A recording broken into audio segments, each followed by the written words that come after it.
Il m'a pris en sandwich entre lui et un portail. En tant que maman, mon petit garçon, il est abîmé, très abîmé. Il le sera toujours. J'ai à peu près entre 60 et 75% de muscles qui ont été enlevés, quoi. Il y a une belle évolution. On voit à la marche, déjà, il est passé de fauteuil roulant à marche sans canne ou presque, mais la canne uniquement sur les longues distances, aujourd'hui en tout cas. Jules, il a une force juste incroyable. C'est aussi lui qui nous a guidés en fait dans cette épreuve.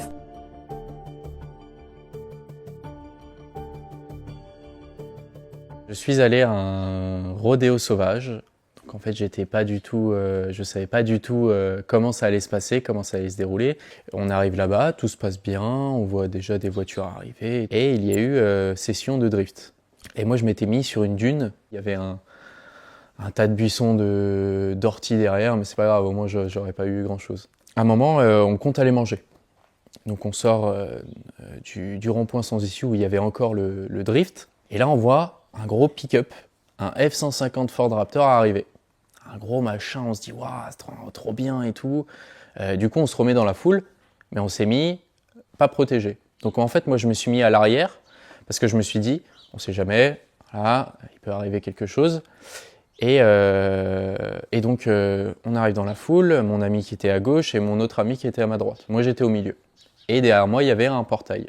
Il drift, et à un moment, on voit les jantes, donc les freins, parce qu'il driftait énormément, rouge, très très rouge. Il n'avait plus de frein. Voilà. Il n'avait plus de frein, et il est parti dans la foule. Je l'ai vu au dernier moment. J'ai voulu partir, mais en fait, ce que j'ai fait, c'est que j'ai fait un saut. Donc, c'est ma jambe gauche qui a tout pris. Vraiment, clairement, tout pris. Il m'a percuté, et puis, comme je vous ai dit au début qu'il y avait un portail, il m'a pris en sandwich entre lui et un portail. Voilà.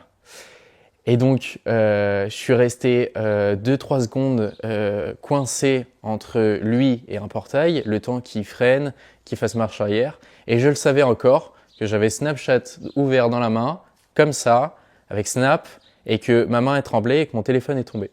Les pompiers, ils sont arrivés en 5 minutes. 5-10 minutes, pour moi ça durait 45 minutes.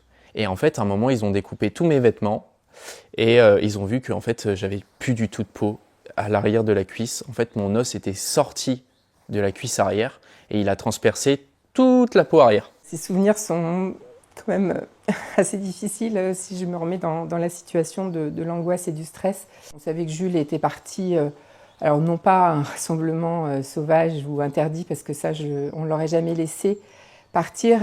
Il partait avec des copains, voir des voitures, puisqu'il est passionné de voitures. On reçoit un coup de fil et on me dit, à l'autre bout du fil, j'entends une jeune fille. Alors je vois le numéro de Jules, mais j'entends une jeune fille me dire Jules a eu un accident. Et là, ma réaction, c'est pas drôle. Enfin, Jules, tu fais pas ce genre de plaisanterie parce que c'est franchement pas drôle. Et la jeune fille me dit si, Jules a eu un accident. Et là, j'entendais Jules hurler. J'entendais dans le téléphone Jules hurler, j'entendais les pompiers, et là j'ai vraiment réalisé qu'il s'était passé quelque chose de vraiment grave. Les conséquences que j'ai eues sur mon corps, j'ai eu des très gros problèmes de mémoire dus aux médicaments que j'ai eus pendant 8 semaines. J'ai eu un pneumothorax, j'ai eu une fracture au cotyle, au bassin. Sur la jambe gauche, j'ai une triple fracture du fémur ouverte. On m'a fait une greffe de peau à la cuisse gauche. Donc on a pris une fine couche peau de la cuisse droite et on m'a tiré, mis sur la cuisse gauche. Je crois que j'avais un petit peu plus de 70 agrafes tout autour. J'ai une perte de sensibilité au mollet gauche. Et j'ai eu le nerf sciatique qui a été sectionné à gauche. Donc j'ai plus du tout de mobilité au pied gauche. Donc je porte ce qu'on appelle un releveur sur mesure en carbone. C'est ce qu'on met dans la chaussure pour pouvoir relever ton pied à 90 degrés. Et si je les ai pas, j'ai pas de mobilité dans les pieds et donc je vais marcher, mais marcher difficilement et en faisant des très grands pas. À droite, j'ai eu ce qu'on appelle le syndrome des loges. Les muscles, ils avaient plus du tout de respiration et toute la nuit, ils ont nécrosé et à mon réveil, je me suis plaint de très grosses douleurs. Et on m'a ramené encore au bloc pour me retirer tous les muscles. J'ai à peu près entre 60 et 75% de muscles qui ont été enlevés, quoi. Donc j'ai plus du tout de mobilité au pied droit, j'ai plus de sensibilité à part sur le côté droit. J'ai les doigts de pied qui sont crochus et qui se relèvent pas, et ça me saoule. En tout, je suis resté hospitalisé 6 semaines en réanimation, 2 semaines et demie en orthopédie, et j'ai fait 6 mois et demi de rééducation intensive. Il souffrait beaucoup, il souffrait tout le temps. Alors c'était compliqué, les soignants nous disaient qu'il y avait une part de souffrance physique, mais il y avait aussi une part de souffrance psychique. En fait, il fallait qu'il l'opère quasiment tous les 2 jours, puisqu'il fallait nettoyer la plaie qui ne se refermait pas. Et c'était très... Enfin, il y a eu des moments très, très tendus, parce que on ne savait pas s'ils allaient sauver la jambe ou pas. En tant que maman, mon petit garçon, il est abîmé, très abîmé. Il le sera toujours. Donc, je fais avec. Mais c'est vrai que quand je vois l'état de sa jambe, c'est pas ce qu'on a envie pour son enfant. En fait, je peux pas tout faire. Je peux pas beaucoup marcher, mais je marche quand même. Je peux plus faire de travail manuel. Je peux pas courir. Donc s'il y a une attaque, je vais courir doucement. Ouais, il y a plein de trucs. Il y a plein de trucs que je faisais avant que je peux pas faire. Par exemple, aussi le vélo normal, comme j'ai pas assez de force dans les jambes, vous me mettez en face d'une montée, moi je peux pas la monter.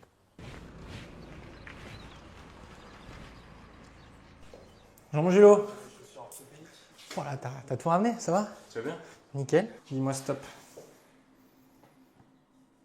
Déjà? Là, ça tire. Ok. Est-ce que tu sens que ça tire exactement à l'endroit de la greffe? Ouais. Faut que tu réétires un peu plus, Jules. Ouais, mais ça me fait mal. Le mollet, je te jure, L'étirement, ouais, oui, les chairs, elles sont un peu plus en tension que la normale. Il y a une belle évolution. On voit la marche, déjà, elle est passée de fauteuil roulant à marche sans canne ou presque, mais la canne uniquement sur les longues distances aujourd'hui en tout cas. On ne peut pas savoir jusqu'où Jules sera capable de récupérer, mais on peut que continuer à renforcer toutes les semaines, plusieurs fois par semaine, et voir jusqu'où il ira. Moi je me dis je peux tout faire. Au futur je peux tout faire. Même s'il y a des aménagements, je peux tout faire. En fait, l'hôpital m'a tellement renforcé mentalement, j'ai tellement combattu pour moi, en fait, pour tous les médocs que j'ai reçus, toutes les opérations, tous les 2 jours on m'endormait, j'allais au bloc à chaque fois. Et donc en fait mentalement je suis très fort, et c'est pour ça qu'en fait en kiné ça se passe super bien. En kiné je suis toujours demandeur de travail, je suis pas déçu, ok voilà, j'ai eu un accident très grave, j'ai failli mourir, mais bon on passe à la suite en fait, on tourne la page. Jules, il a une force juste incroyable. C'est aussi lui qui nous a guidés en fait dans cette épreuve. Et là, moi, j'ai face à moi un jeune juste extraordinaire. Et c'est une sacrée leçon de vie. Parce qu'il n'aurait pas eu cette force-là, en fait, je crois que nous, on n'aurait pas réussi à suivre. Qu'est-ce que toi, t'aimerais dire à des jeunes qui pratiquent ces rodéos ou qui vont voir ces rodéos? Déjà, faites attention à ce que... En fait, vous avez en face de vous une personne qui a été accidentée due au rodéo sauvage. Et voilà, faites très très attention parce que c'est très dangereux. Un rodéo sauvage où les véhicules roulent à je sais pas combien, accélèrent et tout, etc. Où ils driftent alors qu'il n'y a pas de barrière et tout. C'est inadmissible. Tout ça, ça se fait par les réseaux sociaux. Moi, je crois que les organisateurs n'ont pas du tout conscience du danger qu'ils font courir aux gens qui viennent assister à ça. Ce n'est absolument pas encadré. Il n'y a pas de règles. Les règles, elles sont faites pour protéger les gens. Là, il n'y a aucune règle. Vous vous rendez compte, on a des témoignages de gens qui, ce soir-là, étaient présents, des mamans avec des poussettes. Pour moi, plus on sera ferme et plus on durcira la répression, moins il y aura de gens qui iront. Et il faut surtout essayer de taper au niveau des organisateurs. Quand Jules a assisté à ce rodéo sauvage à Saint-Jean-de-Boiseau, si les forces de police avaient pu intervenir, avaient eu les moyens d'intervenir, je ne pense pas que c'est une question de volonté, c'est une question de moyens. Quand on est 2 policiers en patrouille avec 300 ou 400 personnes, voilà, je ne vois pas comment on peut faire arrêter quelque chose comme ça. Si je vous mets en situation, j'étais sur un rond-point sans issue, avec 300 personnes autour, et un véhicule qui passait à 1 mètre de nous, voilà, et qui roulait à entre 30 et 50 km/h. Moi, j'en veux vraiment à ce conducteur. C'est quelqu'un qui est adulte, qui a une famille, qui avait envie effectivement d'avoir des sensations fortes ou de briller avec son véhicule. Mais quand on est adulte et qu'on a une famille, on réfléchit à 2 fois avant de s'adonner à ce genre d'activité. C'était pas la première fois, a priori, pour lui. Donc bien sûr que je lui en veux. T'es positif sur ton avenir ?